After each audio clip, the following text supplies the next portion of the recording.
contamos con la presencia del doctor en Psicología Social, Fernando García Córdoba. Bienvenido, doctor. Muchas gracias. Quiero agradecer particularmente al maestro Marco Antonio Luna Pichardo la oportunidad de este espacio y de poder tener contacto con los maestros de la UAMX. Muchas gracias, además, por los colaboradores que están participando aquí para que esto sea posible. Pues bien, doctor, retomando un poquito del anterior webinar que nos hizo Sí, favor gracias. de apoyar, recordemos que pues todos podemos investigar, Sí, ¿no? Pero la enseñanza y la investigación, ¿qué relación existen entre ambas? Se ha divorciado y es terrible, me parece aberrante que un maestro diga o doy clases o investigo. Tiene que tomar conciencia de que está diciendo, o voy a dar la misma clase el resto de mi vida, 20, 30 años, o cada día voy a dar una clase nueva. Lamentablemente hicimos este divorcio aberrante, hay que reconocerlo en este sentido, porque no estamos conociendo la mecánica del conocimiento. El conocimiento se genera por hombres que están al tanto, por hombres que investigan, se precisa, se organiza y se enseña. El mecanismo es el mismo, ¿no? Y en ese enseñar, los mismos hombres que lo generaron identifican que hay necesidad de precisiones, identifican que hay necesidad de correcciones y siguen investigando para seguir avanzando. Pero parece ser que nosotros creemos en el ámbito de la educación que el saber ya está, que lo único que tenemos que hacer es transmitirlo para que ellos lo aprendan, lo memoricen con la amenaza de te voy a preguntar, me lo tienes que repetir y si no lo sabes, estás mal. Grave error, grave error. Lo que está en las bibliotecas, lo que está en los artículos científicos, lo que está en las publicaciones de punta, no es la verdad. Y trabajamos de esta manera, como si la verdad ya existiera y la tienen que repetir. No, estamos accediendo, por muy avanzada que sea la publicación, a las mejores explicaciones disponibles hoy. Ese no es el mecanismo para enseñar, menos a nivel universitario, menos a nivel posgrado, maestría, doctorado o postdoctorados. Y tenemos ese mecanismo. Y los alumnos repiten y repiten y repiten y luego nosotros decimos copias y pegas cuando nosotros les estamos enseñando a copiar y pegar. Creo que lo que tenemos que hacer es mirar hoy, sobre todo que estamos en un mundo de la información. Hay mucho saber, pero no estamos en un mundo del conocimiento, no lo conocemos, no sabemos de ese saber. Entonces lo que tenemos que enseñar y que tendríamos que idear es que nosotros vamos a ver cómo vamos a hacerles llegar ese conocimiento, de qué manera tenemos que graduarlo. Nosotros mismos sabemos que hay un conocimiento que puede ser altamente cuestionable. Entonces procuremos que accedan al conocimiento, lo comprendan, invitémoslo a cada uno de ellos a que lo que miren críticamente, lo cuestionen, porque el conocimiento tiene vacíos, tiene imperfecciones, llega a tener contradicciones y ellos lo pueden mirar. Entonces, esta es la posibilidad de ir identificando que hay un nexo continuo entre el saber disponible y la posibilidad de avanzar en ese saber. Hagamos que ellos lo miren y aceptemos que cuando los sujetos de primer semestre de licenciatura, de un tercero, miren críticamente este conocimiento, a veces al señalar sus deficiencias, sus contradicciones, se pueden equivocar, pueden errar, pero pueden acertar. Así hacen los hombres de ciencia. Los hombres de ciencia no atinan a la primera.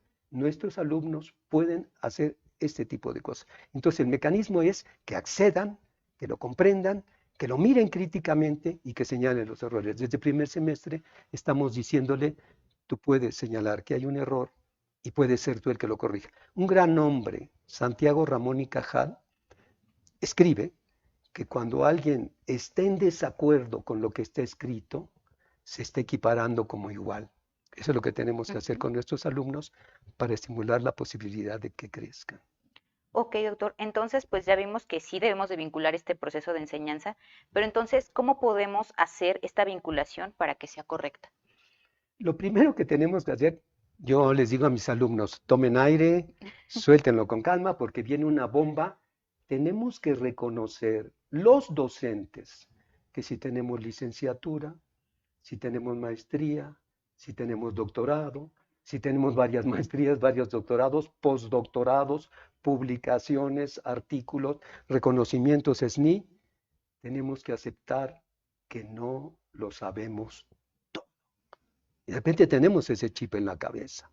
No lo sabemos todo y tenemos que estar dispuestos a saber hoy que todo mundo puede acceder a la información, que podemos aprender de nuestros alumnos. No solo que podemos aprender de nuestros alumnos, y aquí tenemos que partir, sino que nuestra labor es estimularnos para que lleguen más lejos que nosotros. Y de repente esto parece amenazante.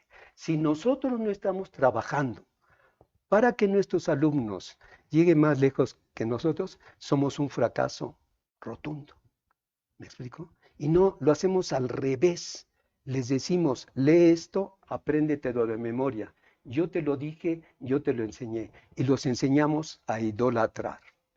Fulano dice, Mengano dice, Mengano, tú eres incapaz de decir nada. Tú dime lo que dicen. ¿En maestría o doctorado ocurre esto? No, tú no puedes hacer una definición. Que te la diga otro autor en maestría y doctorado. Qué grave. Sí, resulta realmente aberrante que los alumnos estén repitiendo y que no los estimulemos, no aceptemos que ahí tenemos a grandes hombres y que depende de nuestra labor hacerlo. ¿Sí queda claro? Eso es lo que tenemos que mirar y estimularlo. Entonces, que miren críticamente el conocimiento, confiemos en ellos y incitemos a que aporten en el conocimiento. Es básico. Dejemos de pensar que lo sabemos todo. No, accedemos a las últimas explicaciones, no a la verdad. Y los últimos que no la tenemos somos nosotros. Los grandes hombres de ciencia, los grandes científicos, reconocen que lo único que han hecho es delinear una pequeña isla para percatarse de la inmensidad del océano de preguntas que les queda por resolver. Hagámoslo, iremos mejor y aprenderemos mucho de nuestros alumnos. Usted mencionaba de que pues obviamente ya podemos acceder a la información en un sinfín de fuentes, pero sería importante entonces enseñarles a ser críticos, a discernir esa información que están proporcionando, ¿no? Así es muy importante que desde nosotros leamos críticamente. Es muy sencillo. Yo miro un texto, en el caso de los alumnos tenemos que procurar que los textos vayan de lo simple a lo complejo. Y nosotros sabemos cuál es el orden. A mí me incomoda mucho cuando les dice un maestro, quiero que leas la teoría de tal autor. A ver, son 600 páginas o 400. Tú lo leíste. Tú sabes cuáles son los puntos claves. Si yo conozco y domino eso, les diré, quiero que lean el capítulo 3, el 7 y respondan estas preguntas que los hacen mirar críticamente, que los hacen cuestionar. ¿Sí? Entonces es muy sencillo, con qué estoy de acuerdo, con qué no estoy de acuerdo, todos los profesionales debemos de dar razones, por qué estoy de acuerdo y por qué no estoy de acuerdo. Esto es nuestra tarea para con ellos. Y hagan un experimento, tomen un texto, sabemos que textos pueden ser más discutibles, sobre todo en el campo de las disciplinas sociales.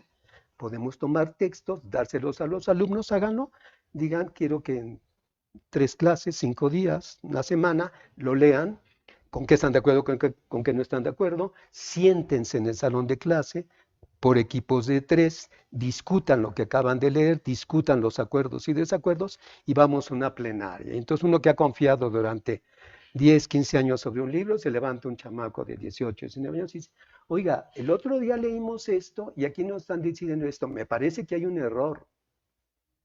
Y uno dice, yo he leído eso toda mi vida Y no lo he y no me detectado. di cuenta de lo que viene a decirme este chico. Hemos hecho grandes cosas.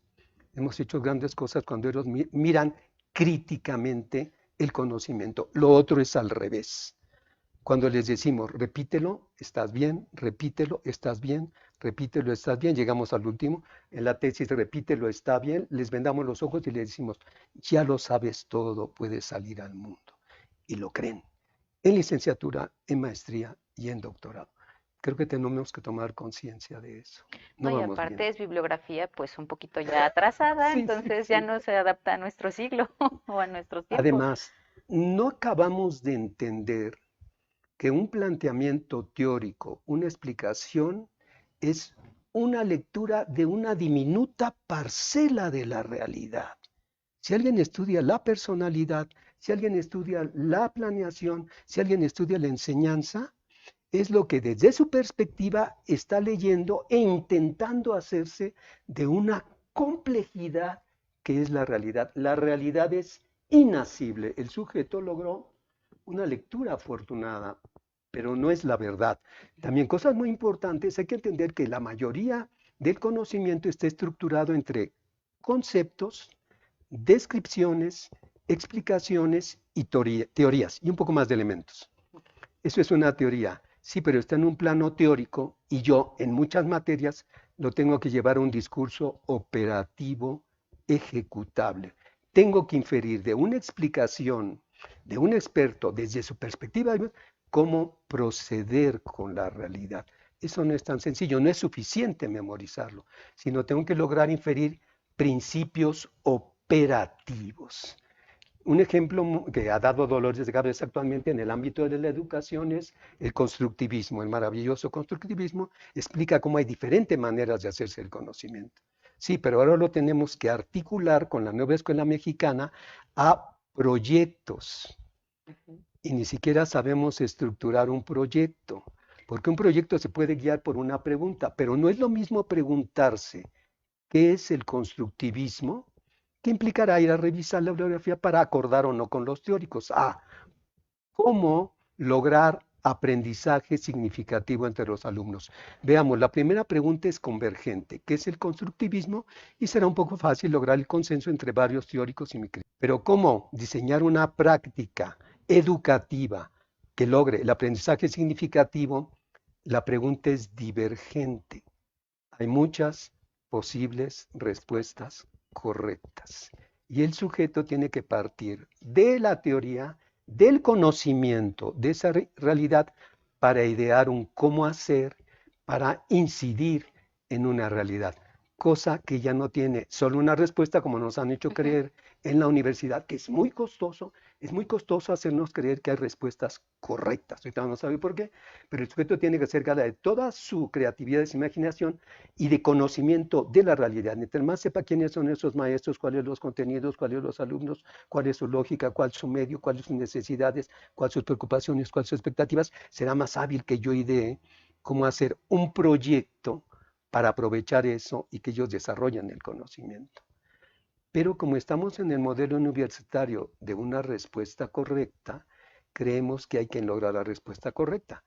Para educar a una nación hay muchas posibilidades, pero en el modelo universitario creemos que hay una y dijimos, le encontraron los españoles la tutoría, le encontraron los canadienses las competencias y creemos que hay una respuesta para hacer con el mundo y solamente nos cargamos un modelo educativo, nos cargamos una institución.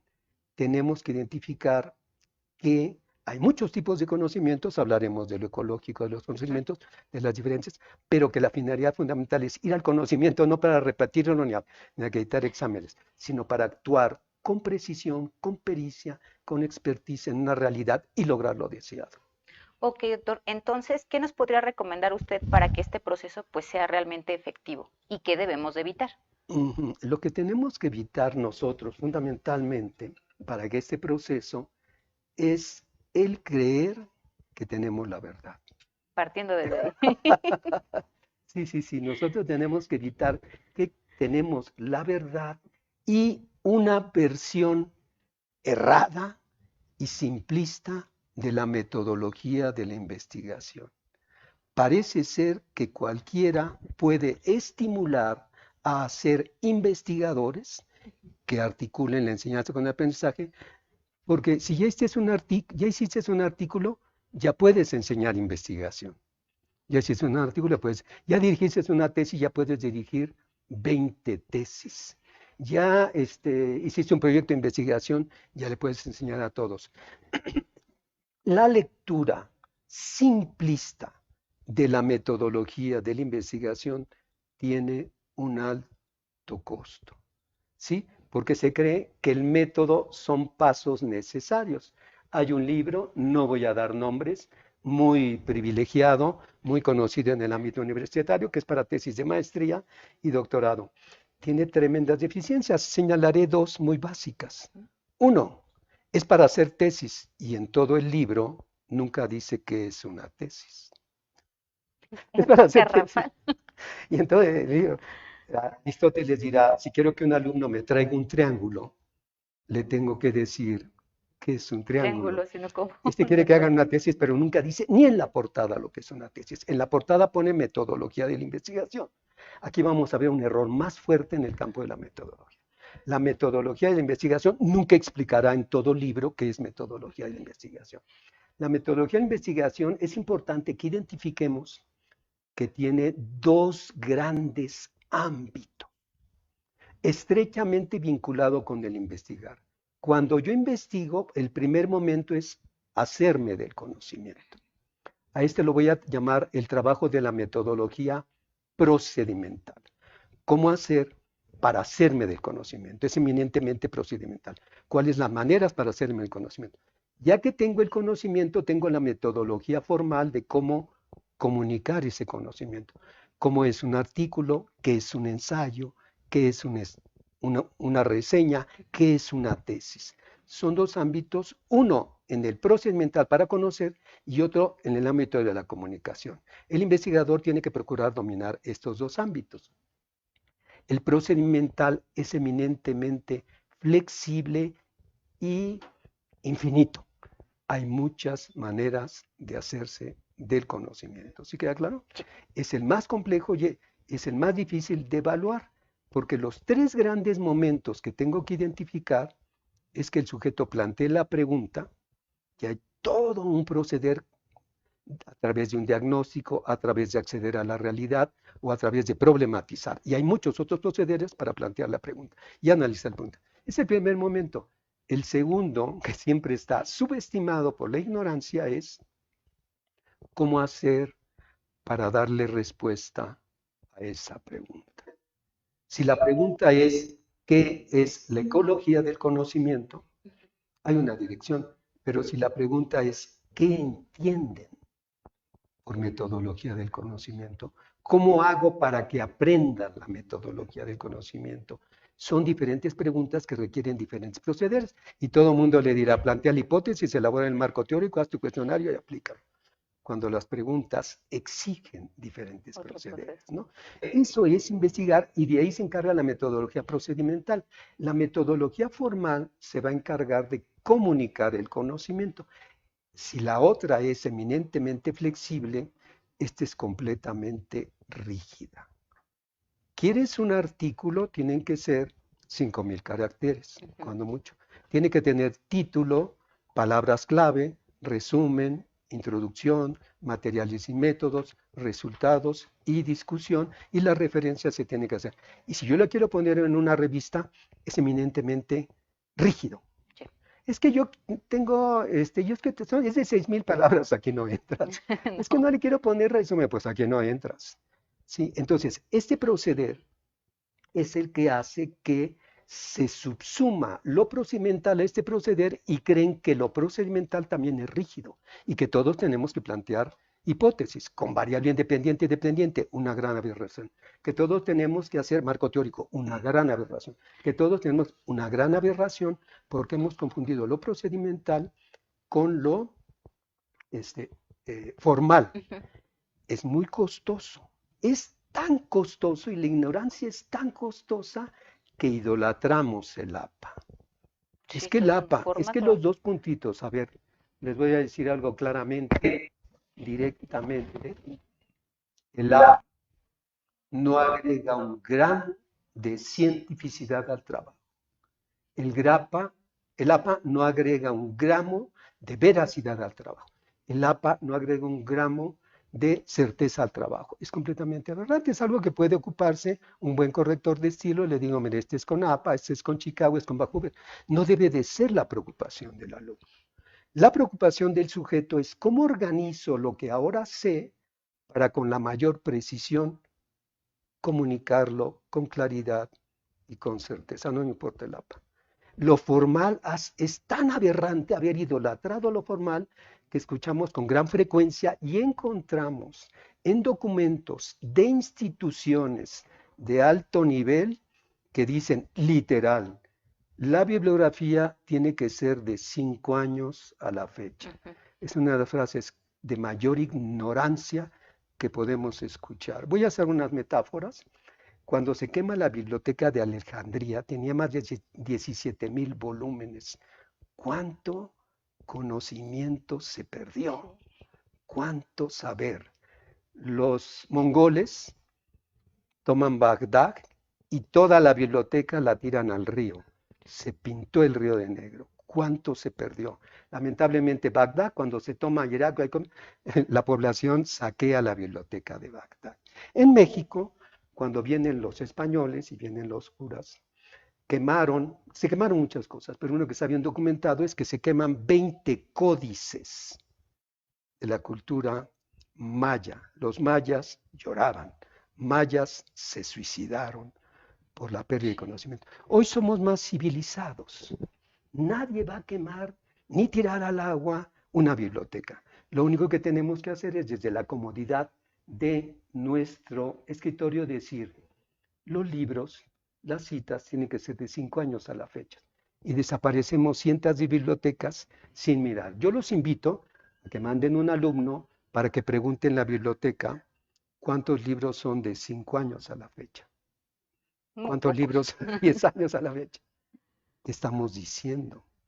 Porque hemos subsumido una lectura absurda. Porque esta afirmación de 5 años a la fecha, que corresponde al plano formal de la metodología, dice con precisión en los originales, sobre todo en medicina, si vas a presentar un trabajo, necesariamente tienes que revisar todos los trabajos de 5 años a la fecha.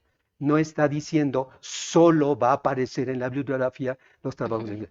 Es una aberración, porque también luego invitamos a la alumna que diga, ya encontré un Aristóteles 2021. Así de aberrante, porque hemos simplificado el conocimiento de la metodología en lo formal y hemos olvidado lo procedimental, que es donde tiene la fortaleza, porque lo procedimental es para hacerse el conocimiento y lo formal para transmitir el conocimiento. Esta es una de las cosas que debemos de librar para no seguir separando el enseñar con el investigar, ¿no? Sí, doctor, sí son aspectos bastante, como dice usted, aberrantes y fuertes, que cómo es posible que lo sigamos llevando a cabo en estos días. Sí, es lamentable. Bueno, doctor, entonces, ¿cuáles son los principales obstáculos que este proceso de vinculación debe evitar o sortear en este Me van a odiar, pero no se preocupe. Los Ilumínenos. principales obstáculos para mí es CONACYT, DGESPE, la UNAM, el POLI.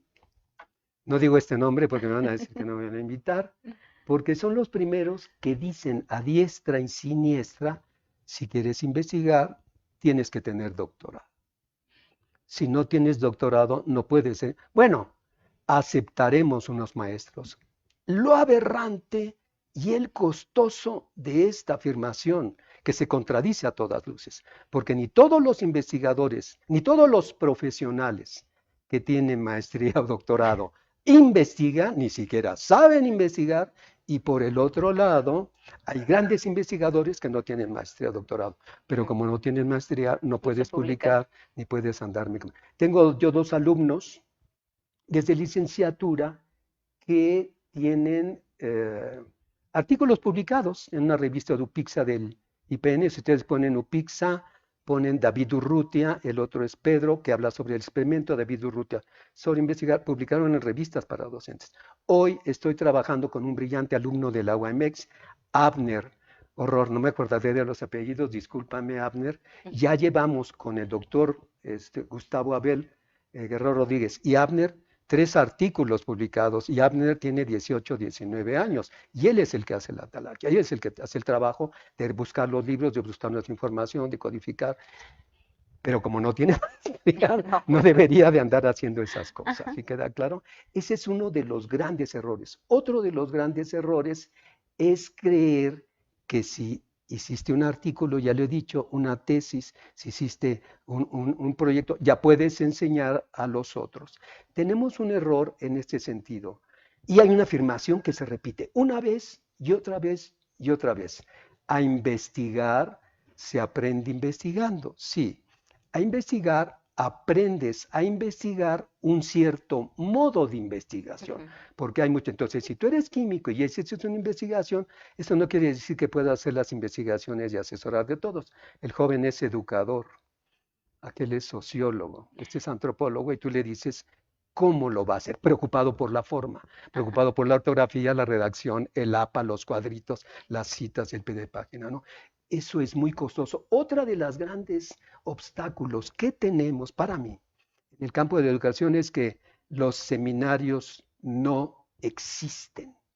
Los seminarios no existen. La materia se llama Seminario de Constructivismo. Si es un seminario de constructivismo en sentido original, es porque los asistentes vamos a plantear preguntas Ujú. para resolver preguntas. Y cada quien podrá resolver una pregunta de manera individual o todos nos enfocamos a una pregunta, ¿sí? La pregunta es qué es o cómo debemos de entender la ecología del conocimiento. Y cada quien va a estudiar y podemos discutir y podemos presentar la bibliografía para finalmente decir qué es la ecología. Si yo lo hago con 15, 20 alumnos, sabré quién lo hizo de manera brillante.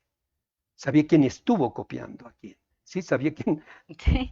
quién conservó intacto el cerebro. La ignorancia máxima es que cuando uno está en un instituto, alguien dice, oiga, yo quiero estudiar la ecología del conocimiento. No, no, no, no, no, eso ya lo está estudiando el compañero, escoge otro tema. Pero entonces sal al mundo y di, oigan, yo voy a estudiar la cura del cáncer, que nadie más lo haga. Es la ignorancia. Sí. Y el seminario, en su sentido estricto, es que se van a sembrar inquietudes para que cada quien avance de manera independiente o de manera colaborativa. Los grandes avances de la ciencia se hacen de manera colaborativa. Entonces, ese concepto de seminario es de creer que cualquiera que hizo una tesis ya puede dar clase de metodología. Y las instituciones que dicen, o sea, tienes que tener maestría o doctorado, cualquiera ya lo puede hacer y no pueden tener el mismo. Son, son cosas que han trastocado terriblemente a tal grado que muchas universidades dicen, no te preocupes, aquí no tienes que hacer tesis. Sí.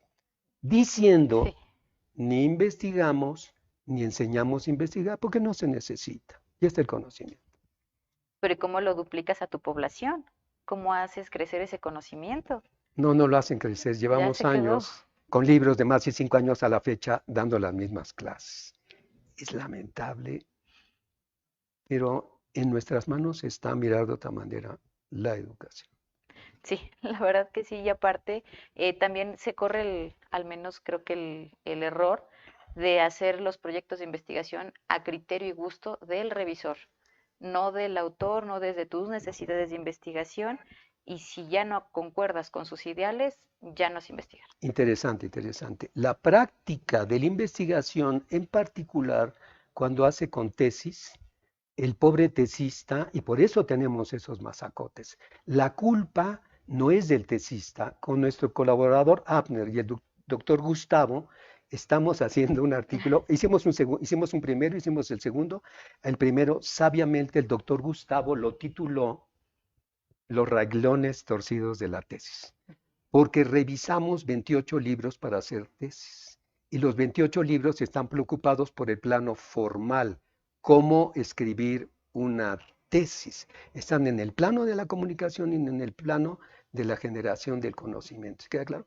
Y en este trabajo estamos viendo que el tesista, lamentablemente, si no empieza a plantear su pregunta, a idear cómo resolverla y a resolverla, y se preocupa por el plano de las complacencias, va a hacer lo que le dice su asesor. Y llega un alumno de doctorado al examen, ¿y esto por qué lo pusiste? Es que mi asesor me dijo, oye, pero aquí está una R y aquí tenemos un número 3. Ah, es que el revisor me dijo que lo hiciera. Y entonces construyen un Frankenstein que Ajá. tiene que complacer a lo que está escrito en la institución, las normas, lo que dice el asesor, lo que dice el revisor, el que se atravesó por ahí y uno que Y otro dio su sinodal y hace comentario. un Frankenstein que deja escarmentado al sujeto para yo, esto no lo vuelvo a hacer en mi vida y si quiero un posgrado que sea donde no tengo que investigar. Costoso, Sí. muy costoso y sigo insistiendo, lo que está ahí en el centro es no comprender la complejidad de la metodología de la investigación y la necesidad de formarse por años para poder decir, yo soy metodólogo. Hay dos sujetos. El investigador aprende una manera de investigar. El metodólogo aprende que hay una infinidad de posibilidades y que será el sujeto con su talento, a partir de la pregunta, el que determinará cuál de todas ellas puedo usar o si uso otra. Tenemos una aberración también. Se dice que hay cuantitativo y Sí. cualitativo y mixto, aberrante. No existen las preguntas mixtas, esquemáticamente. Lo cuantitativo, lo científico, reconoce un poquito, procura la objetividad. No la logra, es una pretensión. Una investigación cuantitativa procura la objetividad. Lo cualitativo asume que la labor inevitablemente es subjetiva y que tiene que aceptar que hay subjetividad y hará el mixto.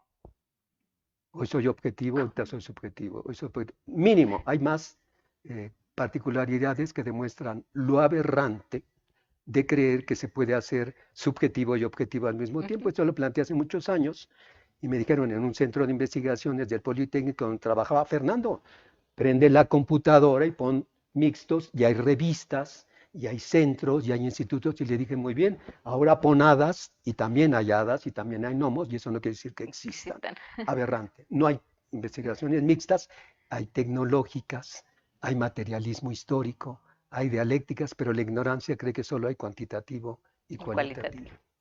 Ay, Dios mío. No me- Bueno, doctor, entonces, en este proceso, ¿qué papel juegan las ecologías del aprendizaje?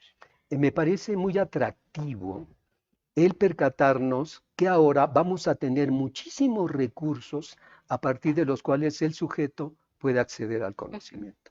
Desde diferentes docentes, desde diferentes espacios, talleres, seminarios, eh, webinar, Sí. y el sujeto tendrá la gran oportunidad de percatarse de que no existe una verdad, no existe una postura y que la posibilidad de acceder a la diversidad le va a aproximar a un poquito, a comprender y a intentar entender la complejidad de la realidad.